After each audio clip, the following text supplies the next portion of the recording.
Hello, winning season community. Today, I am thrilled to bring you a true expert that's going to share her knowledge with our community.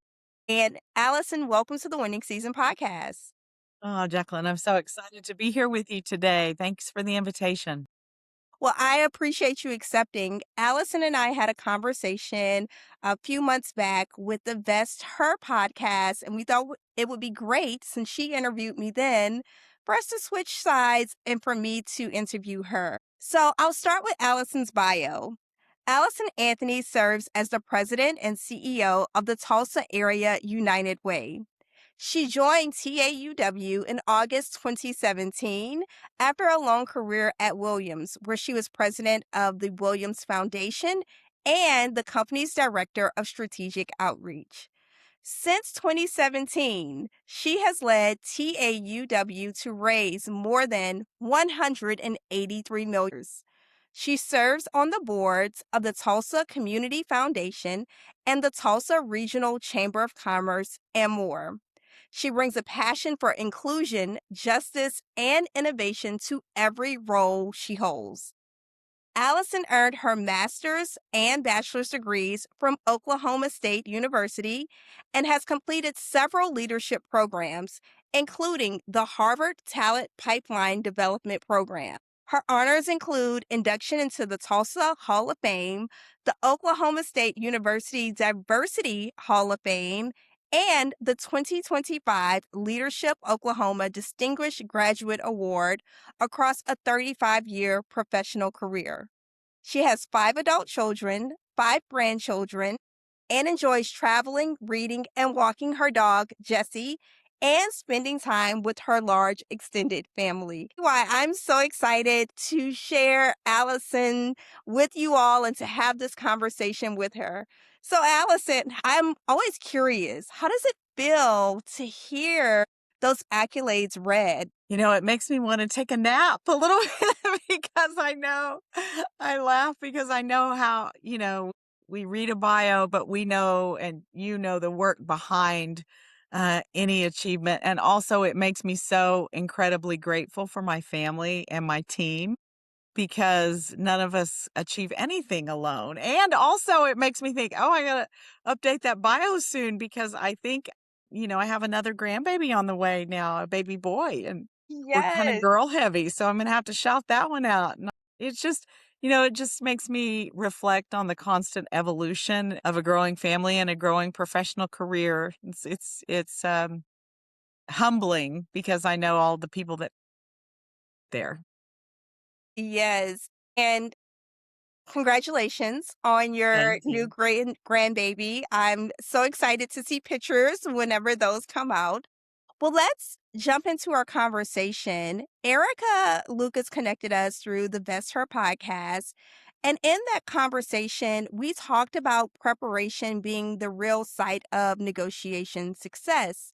So, as a CEO who regularly makes big asks from corporations and community leaders, how has your preparation ritual evolved for over the course of your career?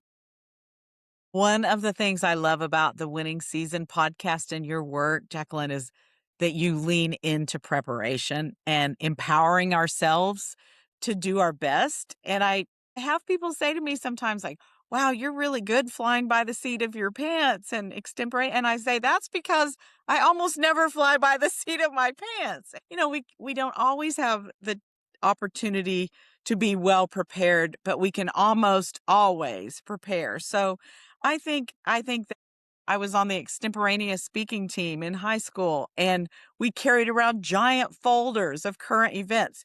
You don't have to do that anymore. So one way my preparation has evolved is it's much, much easier. I literally ran around. It was also my fitness schedule to run around up and down the stairs of a library to read newspapers and to research. I mean, that wasn't that long ago, in the 80s and the 90s.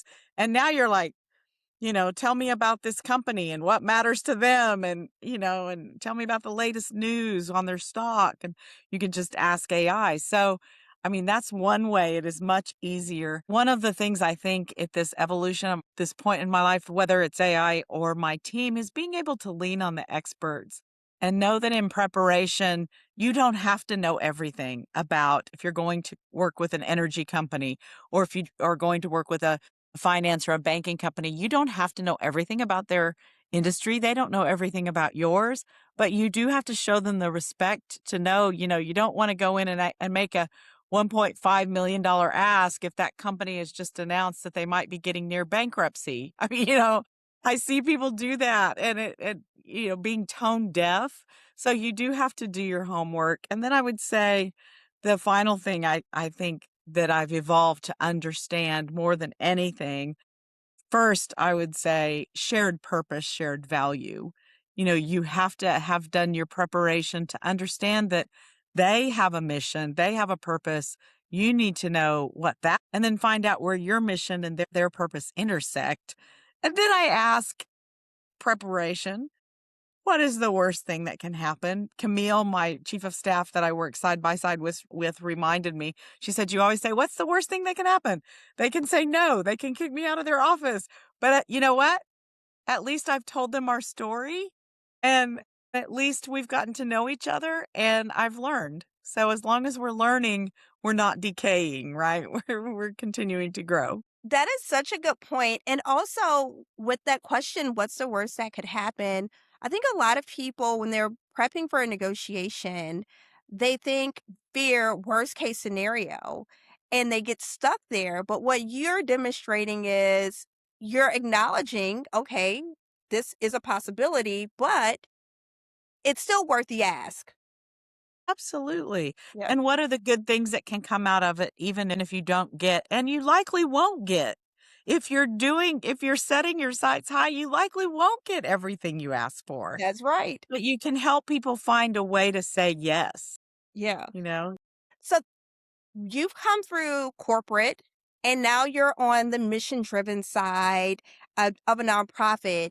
How does the negotiation playbook shift from the for profit side to the mission driven work? That is a great question. And I'm so glad you asked it because I think a lot of people think about for profit and nonprofit being vastly different. Yeah. I would argue, having sat squarely in both, that they're not that different. We both have missions, you know, Yeah. and we both have employees, and we both should care about the communities where our employees live and work and want to make that community stronger.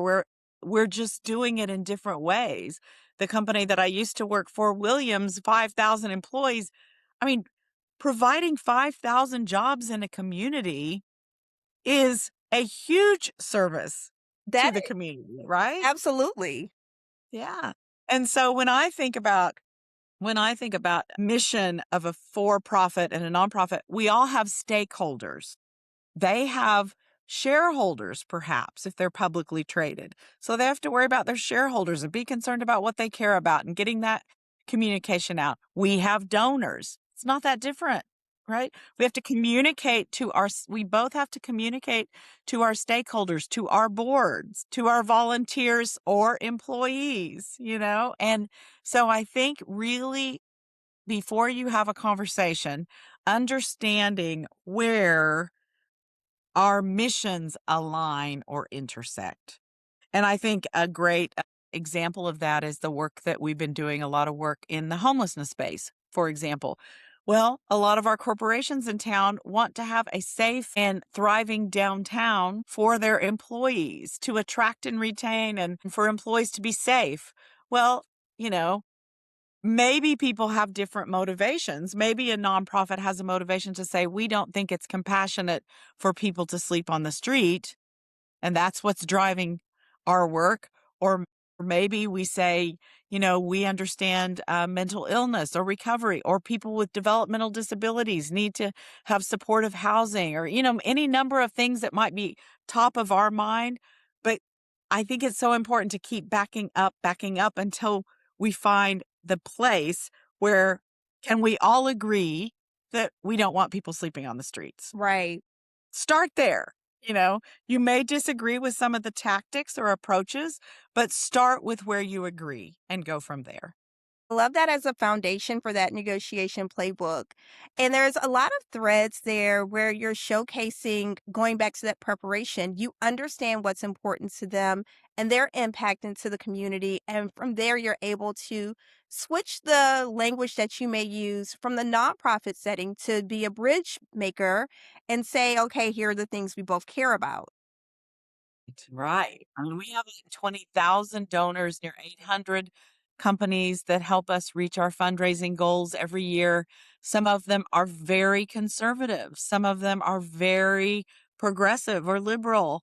And, we have to honor where they're coming from, but and also be true to ourselves. But you can, as a good communicator and as somebody who's done your preparation, you can learn to speak their language, but doing it in an authentic way and understanding what they care about and where that connects with your work. Speaking of that, many women leaders, when it's time to negotiate, they'll shrink a little bit. They'll over justify and sometimes they soften their ask. But when the stakes are high, what's one mindset shift that you would recommend for those leaders to show up fully to make those asks? Well, I am going to tell on myself because I just had this memory pop through my brain as you were talking, and I am not proud of it. But I actually had a woman employee who was very detail oriented and I needed her to be in her role.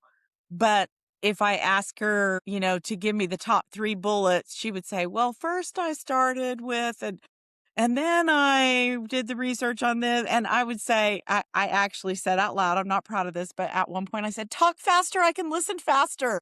Don't no, I said, "Don't build me the clock. I just need to know what time it is." And I share that because I think sometimes from a place of wanting to show that we're an expert, or maybe we feel a little insecure and we want to show that we, have the answers. We'll just go into these deep, rambling, detailed, and sometimes men do this too. It's not just a female trait, but get clear and concise with what you are trying to say. And I love, like, there's some tools from Decker Communication. They've done some great training for us, Decker Communication. And they're like, what's a big point? Your big point of view, and get that out there first and then back it up with the compelling facts and reasons, but don't bury the lead, Right. So if I could get rid of a few things that I've heard, particularly younger women in their careers say, but not always. Sometimes people that have grown up feeling like they have to make everything softer and more gentle. And they'll say, "This is probably a stupid question, and I just want to drop kick them." Don't tell somebody before you say it that you're getting ready to say something stupid. Don't Right. say that ever. Now you can be vulnerable and you can say, "Hey, I'm not an expert in this field. Help me if I'm not getting this right." I mean, you could say something like that, but don't say this is probably a stupid question. I would also like to get rid of the word just. Just help me. I'm just gonna add, take out there are actually tools. There are actually AI tools that if you find yourself as someone who is not concise and using a lot of filler words, you can give your spiel into AI and ask it to tell you, to give you advice on how not to have it be so full of ums and filler words, or, So true. analyze this and help me understand. And so I won't promote any one tool, but you can, if you are someone that has a hard time getting to the point, those might be good tools for you. I would also say the shift for me, the mind shift as I've grown in my career is that always looking for the win-win. I've mentioned this a couple Oh, of yeah. times already, but before you go into any negotiation or any ask, to know why they should care, because everybody has their priorities, their motivations, and you have to find out how your needs connect with their interests and motivations. And like again, Camille, my chief of staff, has said to me, and I so agree with it. She's like, "Yeah, and as women, we've already proven we can do this. So We've true, already proven." Camille. Yes, Camille's great. She's so, quietly like, "We've already proven we can do this. Do it. Yeah. Don't apologize. Don't fill your Don't fill your comments with just and only or make your I literally have employees who will make themselves figuratively and literally small. They'll raise their voice really high and they'll hunch their shoulders. And I'm like, no, why are you doing that? You're, Exactly. we have enough challenges as women in the workforce We and don't need have, to add more to ourselves. don't make yourself smaller and don't raise your voice higher. Don't make sure every sentence is not a question. I've literally said to people, "Are you asking me a question? Why are you talking like that?" So state what you need, why it matters to them, the big reason that it's going to make an impact, and then shut up. Yes, my favorite part, when it gets to the part where you have to shut up, it's like, just sit with it. Allison, as you were speaking, I thought about the image of women shrinking and going high pitched with their tone of voice. And it reminded me of the Amy Cuddy TED Talk a few years Yes. back, where she says, before the meeting, power pose, go into the restroom, look in the mirror, extend your body. And it really does help you to show up fully as Yes. yourself. Especially when we go from meeting to meeting and we get tired and we forget. One of my tech team was asking me, "Hey, can I get you on camera for this or whatever?" A little while ago before the podcast, and I said, "Well, the most important preparation I have to do right now is make sure I have lipstick on." Or just like I know, but we just kind of can get bedraggled and tired throughout of our day, and then just show up looking weary. And you have to remember, even if it's your seventh meeting of the day, it's their first meeting of the day with you. Absolutely. So you need to show up in your power posture, even if you've been in 7 hours of meeting straight, because it's the first meeting you've had with that person, likely. So yeah, do those Yes, power. That's a great TED talk. And yeah, no wonder it was so viral because we forget and we that is allow ourselves to be small. And we true. serve no one, isn't it? Marianne Williamson that talks about, and I think Nelson Mandela. I mean, we Yeah. serve no one when we make ourselves small. I mean, you couldn't have said that better. And speaking of that, earlier you mentioned that making big ask is just a part of the work and also standing on your success. So, since you've been CEO, TAUW has raised over $184 million and a $12.6 million endowment was established during the centennial. So, I'm curious, how have you seen fundraising shift from 5 years ago to where we are now? We are in a really continuing evolution in fundraising. Donors at their fingertips can give to basically anything they want globally. So, I mean, just the world of technology has given people access to so much information, but also the need to really be careful. So when I think about fundraising and the shift, the need to build trust is so critical because there is so much information out there and you can get an ask from halfway around the world and it can sound really good and then you find out that it's a phishing attempt. So I think our donors are very interested in knowing that United Way has a community-based, volunteer community-based philanthropy in that we engage volunteers to help us because they are in the communities that we serve.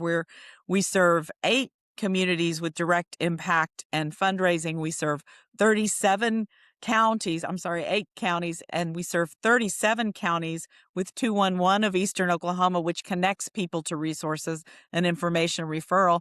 And we serve the whole state with ALICE data. And ALICE data stands for Asset Limited Income Constrained Employed, which is data that talks about why and how it is so difficult for folks to remove barriers to family prosperity. And so we serve a lot of different constituents, but I think the important thing is to really know for all those folks want to know that we are taking good care of the donations and investing them in vetted, good programs that are getting outcomes. And I've said this before, but I think it's also a shift has been corporations are not afraid to ask what they need and what they want. It is not just about doing something because it's a nice thing to do. It's about saying, I have to attract, retain, and engage a workforce. This needs to be a great place to live. Yeah. Help me with tools and resources make that so, and I'll contribute to those resources. But you have to be able to connect the dots. And then I think, they want their employees to love and be proud of where they work and why they work there. So we do things like we do a day of caring where we'll have 5,000 volunteers out in our community on a single day. And they all work in fabulous, beautiful buildings, sometimes with marble staircases and everything else, but they give a whole day to show up for the community to make sure our nonprofit community and our schools and our shelters are also beautiful and also have the tools that they need to be successful. So, and then the employees are so proud. We can showcase those videos online and tell those stories about how One Oak, for example, one of our big companies here goes out and they might be in a helping women in recovery do makeovers. That may not sound like a really hard lift, but of a volunteer project, but to those women who are coming out beautiful on the other end, it matters so much, and it gives them confidence. And we have Quick Trip, who's a huge national sponsor of United Ways, and they, convenience stores, they will take over a project and completely remake a whole Incredible. nonprofit location, and they'll bring in their vendors and their customers and their employees, and it might be a $150,000 makeover that they'll do, and those employees know when they start and when they leave that that location is radically different. So I just think that there's so many great ways that you as a nonprofit can allow your corporate sponsors to show up in a great way that really matters to them. And it's such a beautiful thing to hear these case studies and you share the transformation and the different scale from the 5,000 people in a day to impacting how women show up to the Quick Trip case study of a complete transformation that's a full community ecosystem effort. Yes. You also have a really unique position because you leverage over 180 volunteers to help with your donor campaigns.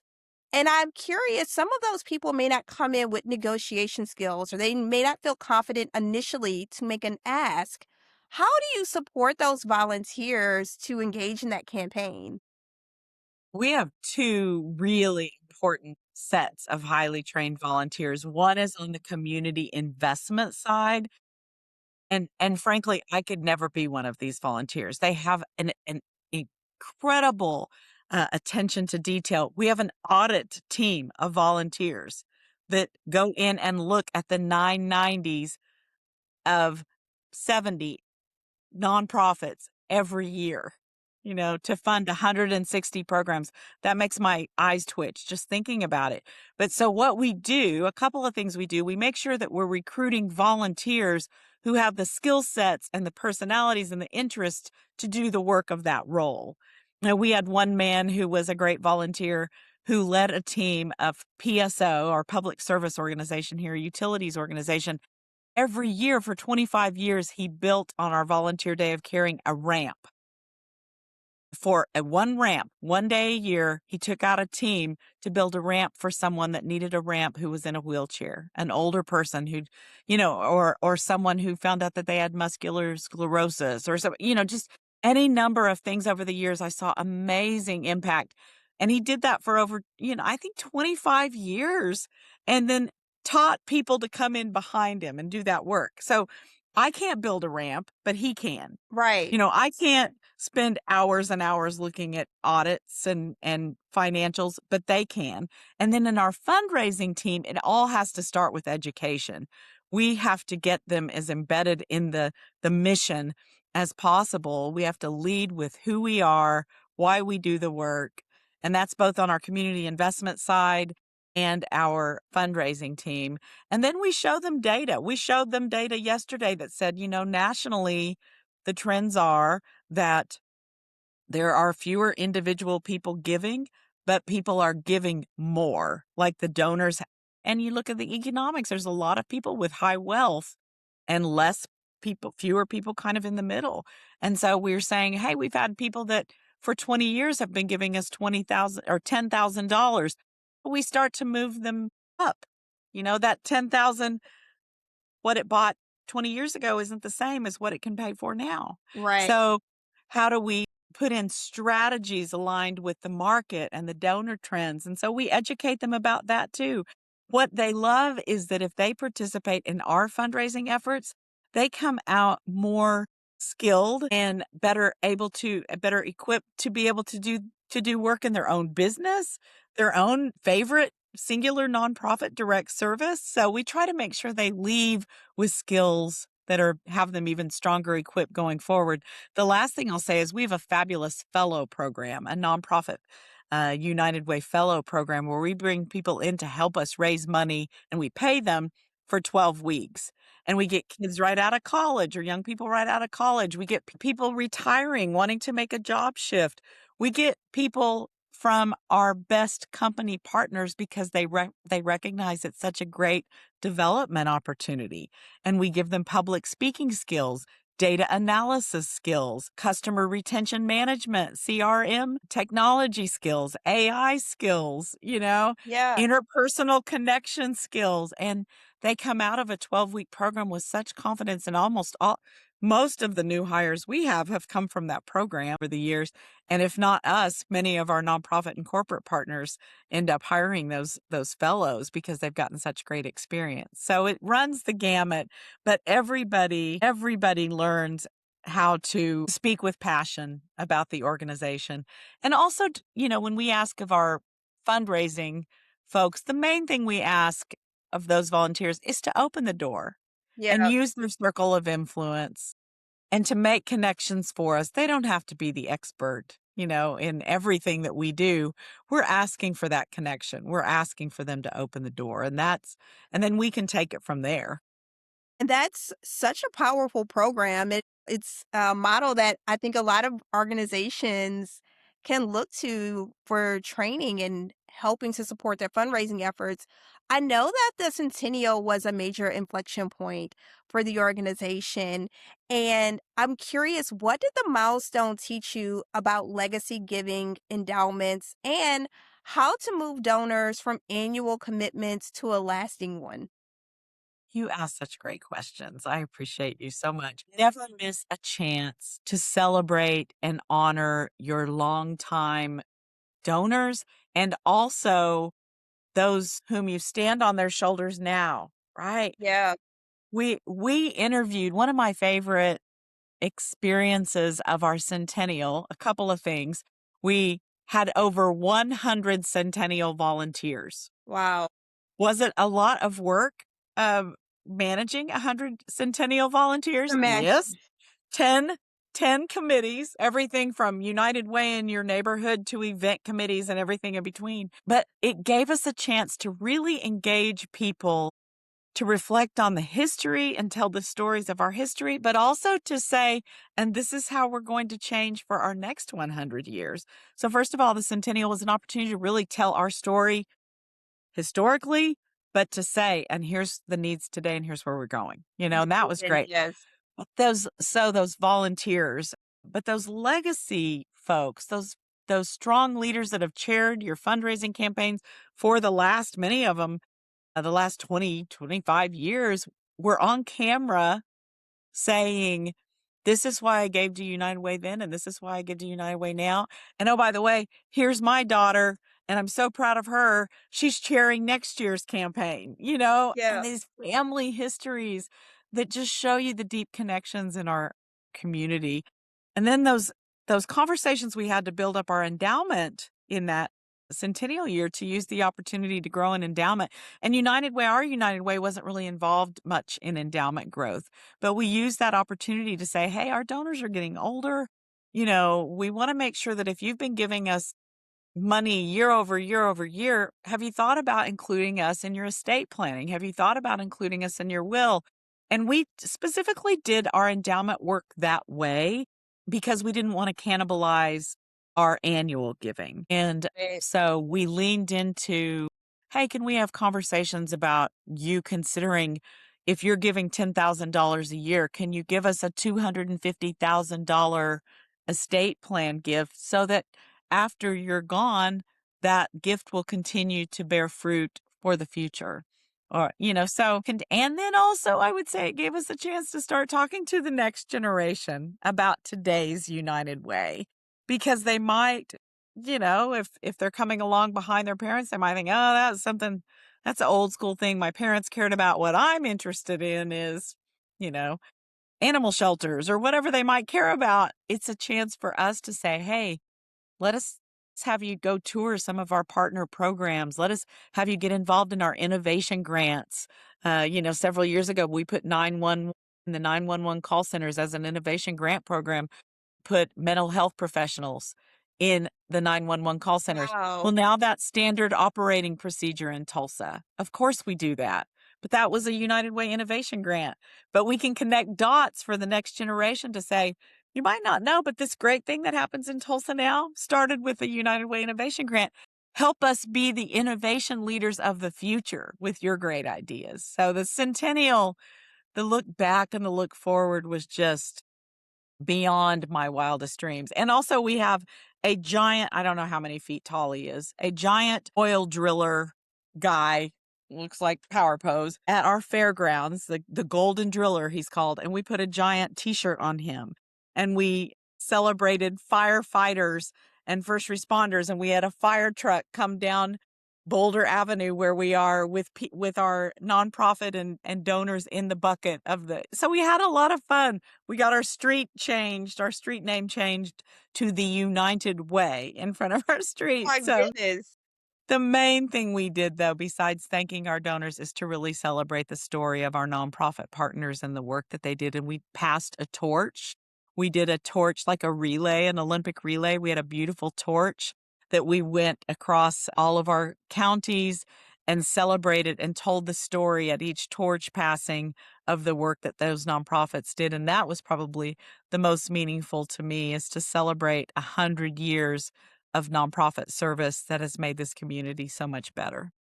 That's such an incredible celebration. I hear the preparation, the intention behind it, and a lot of innovation. So, I wanted to ask you a few questions about AI because AI is rapidly transforming so many areas of our lives and work. When it comes to the nonprofit sector, where do you see opportunity to take advantage of it, and where I think it's equally important, where should we slow down and bring in some of that intention planning around how we use these tools? It's a great question. I'm going to bridge back to our centennial. Our centennial theme was 100 starts with one. Yeah. And I'm going to bridge back from that to AI. But our centennial theme was 100 starts with one. That because of the work we do, maybe one person tonight might not sleep on the street. Maybe one woman will be able to leave a domestic violent situation with her family and be safe. Maybe one person in the worst moment of their life can call 211 of Eastern Oklahoma and get connected to a resource. So when I think about AI, you talked about the intentionality of our centennial, that was our intentional theme. But also our chair, Pierce Norton, who was one of the chairs of our centennial, who's the CEO at One Oak, large company here in town, he would always say that 100 starts with one. And we have a lot of lonely people in our community. Mhm. Many people rely on AI because they may not have a network of people to turn to, right? Right. So I think AI can be a great tool, but it can never override the importance of those human to human connections. 100 starts with one, right? Right. Every intention needs to start with us remembering that one person that, every night you know me well enough by now, Jacqueline, to know that every night that I fall asleep, I'm like, there's so many things I wanted to do today that I didn't get done. But I comfort myself by saying, but I did these things. And because I went to a tough meeting on homelessness. Maybe someone understands with compassion that not all people who are homeless are in the same situation, you know? Yeah. And so I remind myself of that. But then to connect that to AI is such power and so much information at our fingertips, but you can never take out the need for personal individual Absolutely. scrutiny to remember the person at the other end that you're trying to help, but also to know that while in the stratosphere of information that AI pulls from, there's a lot of great information. There's also a lot of misinformation and wrong information. Right. So, I hear frequently, and I think that there's some truth to it. AI isn't so much going to change the number of jobs. Your job might not be replaced by AI, but only if you know how to use AI. like we have to be able to use this tool to be able to work at that speed. And I would say in the nonprofit community, some of the advice I would give on that front would be to take into account your data scrutiny, to I was not gonna fly by the ask seat about of your that. pants. Yes, Yeah. especially To with really understand. I mean, you don't wanna say, "Oh, Jacqueline gave us $10,000 last year. I'm gonna put Jacqueline's name and phone number and address and amount she gave, and I'm gonna put it in the system, and I'm gonna ask it how much more she can give." You know? Like, you gotta be you gotta be responsible.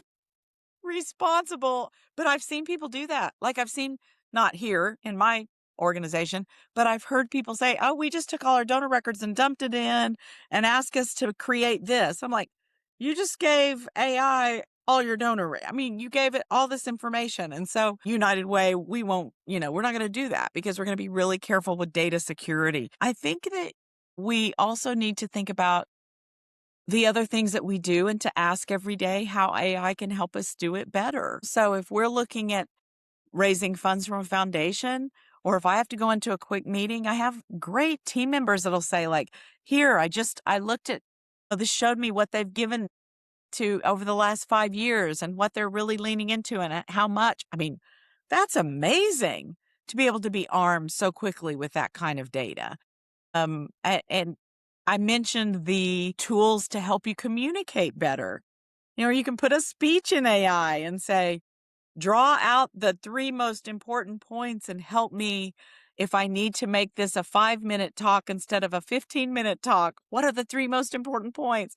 So I think those are some of the things. I think, de-identifying data, making sure that we're thoughtful about asking at every turn how AI can make us better, but never forgetting that you as a human are going to have to put in the scrutiny, put in the time, and still remember that human connection, whether it's fundraising, being a good steward of donor dollars, volunteerism, impact impact from the corporate partner to the individual donor. We have a retired public school bus driver who comes in here every year. He's in well into his 80s, and he writes a small check and brings it in every year because he says, I remember the kids on my school bus who, but for your services, would not have had shoes.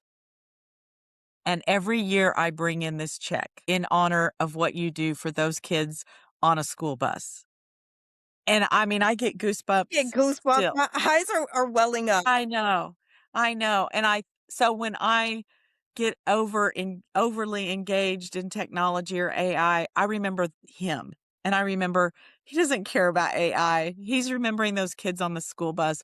And that's where my brain and my heart need to be centered to are the people that we're serving. And then how does AI help us serve them better? That is such a powerful story, that single donor, but he's looking at the larger impact. Yeah. I'm I could talk to you all day, you know that. I simply enjoy talking to you and learning from you. So I have I know. We've got to get in the same city where we can actually sit down and yes, toast champagne and celebrate all the wonderful things that you're doing to help women and people be stronger. and celebrate you as well and all that you do and you continue to pour into. Last Thank question you. is, what does winning season look like for you right now, Allison? I love I first of all, did you come up with that title, Winning Season? That's I just did. brilliant. I love it. And I love it at my age, 61. I particularly love it because I now have lived several seasons. I mean, we're living different seasons all the time. And at this season, I may or may not have shared last time we talked, but I had this crazy bout of colon cancer. I didn't know I had it. I went in for a colonoscopy routine. I maybe was a little tired, but I'm 61 and I work a lot, so of course I might be a little tired. And so I had a colonoscopy. I went to the doctor. They did surgery. They took out a foot of my colon. Boom, it was gone. I woke up and they said, yes, you had cancer, but now it's gone, you know? And I joke now that when they took out that foot of my colon, I think that's where my patience and my filter, the last parts of it, were in that foot of my colon that is gone, right? And so I think about it this season of my life. I really am trying to be radically honest. And I think a lot about Socrates' three gates. Everybody that knows me has probably heard me say this, but Socrates had three gates that he tested himself before he said something. Is it true? Do I know it's true? Is it kind or can I say it kindly? And is it necessary? Does it add to the discourse? Is there a reason for me to say this? And I think in this time of so much rampant just misinformation and so much information, we have to test ourselves. Is it true? Is it kind? Or can I say it kindly? And is it necessary? And so I'm really leaning into that at this season of my life. I also try to be really intentional about where I spend my time and to be light whenever I can. There's enough heaviness in the world. How can I lighten the load for someone else or lighten the load for another nonprofit executive by sharing what I have learned? And this is hard for me, but letting go of trying to be perfect because now I am 100% clear that I'm not, nor will ever be, right? But I think earlier in my career, I was afraid to let people know that I didn't know all the answers. And I think that particularly for women, I mentioned that we want to show up as an A plus, we want to show up for that gold star and to show up sometimes and say, I don't know the answer, but let's walk alongside one another and try to find the answer and listen to the people who are so proximate to the work and the need in their community and to understand they're the experts. I'm not. And then I think curiosity and connection are my two leading values. I love to keep learning. I think as long as we're learning, we're growing. I agree. And I think as long as we're connecting with other people, those are when they study the blue zones and the people that are living longer, yes, they're probably eating more salmon, but also they're walking in the streets with their friends and they're engaged. I saw a special on Korea the other day. I saw it was Kara Swisher was reporting from Korea, and she showed this group of very old women who were getting together and dressing dolls and making just fun time together by things they did as children and going back and saying, hey, this was fun when we were kids. Now we have time to do it again. Right. And that connection is what I'm leaning into. And then finally, focused on health and knowing that we only get one body. And I track my sleep, I track my steps. I don't always get where I'm going is with my goals, but I always am intentional to try to stay healthy. I have a lot of skin cancer burned off on a repeat of a basis because I spent so much time as a kid in the sun and we can't go back, but we Right. can start where we are. And I would say the last thing is that I keep trying to live my personal mission, which I remember setting in 2001. I was on a flight coming home from a conference where I'd heard the amazing Maya Angelou speak. I'd, just incredible. And I was so motivated, but I was also so exhausted and I was breastfeeding.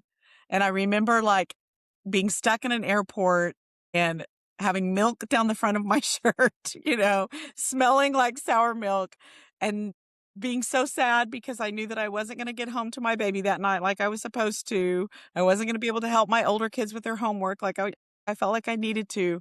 And I wrote down on an airplane napkin, do the people and causes most important to me know that they are? And I still just try to do that every day, and I will fall short every day. Someone in my universe will not feel like they're the most important to me every day, but every day I try. And I also think about putting living things first. And if that means walking my dog instead of loading the dishwasher, the dishes aren't going to die in the sink. My Right. dog needs to walk, you know?